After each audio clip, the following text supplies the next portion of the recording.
እኔ ማርዬን ሳገኝ አራ እኔ ቅድስት ነኝ ያልኩት ቅድስት ነኝ ይቅርታ ሌላ ሚስት ምናምን አለ ነው ለማስሎ ግዴለ እሺ አጅሬው ወይ ወንድሞቼ እንዴት ናችሁ ታዲያ ደህና ናችሁ ሁሉ መልካም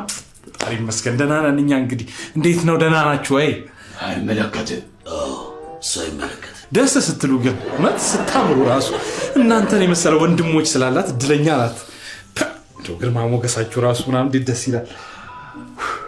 ለሞን የት ነው ያገኛት ማርዬን ነው ከጋብቻ በፊት ማርያ አትበል ግን እኔ ማርዬን ሳገኝ አራ እኔ ቅድስት ነኝ ያልኩት ቅድስት ነኝ ይቅርታ ሌላ ሚስት ምናምን አለ ነው ለማስሎ ግዴለ እሷ ራሱን አልኩት እንጂ አሁን እዚህ አብራኝ የነበረች ቅድስት ሰማኝን እንዲያውል ቅድስት ያልከው ሰማኝ ነው ብትሏት እኔ ቅድስት ነው ማለት ያው በቅድስት ነው የተዋወቀች የተባረከች ናት ደግሞ የት የተዋወቀ እኔ የተዋወቅኳት ትምህርት ከ4 ዓመት በፊት ነው ወደ ትምህርት እየሄደች እያለ እንደዛ ነገር መሰለኝ እኔ አንተና እንድትወርቅ ያረካት አረ እኔ አይደለም ጭራሽ ከኔ ጋር ማይገናኝ ለምንድን ነው ትምህርቷን እስክጨርስ ያልጠበቀው እኔ ትምህርቷን እስክጨርስ ድረስ ራሱ አንድም ቀን አላናገርኳት እንዴ በአይን ብቻ እንዲህ ስታልፍ ነበር ማለት አረ እባክህ እንዴ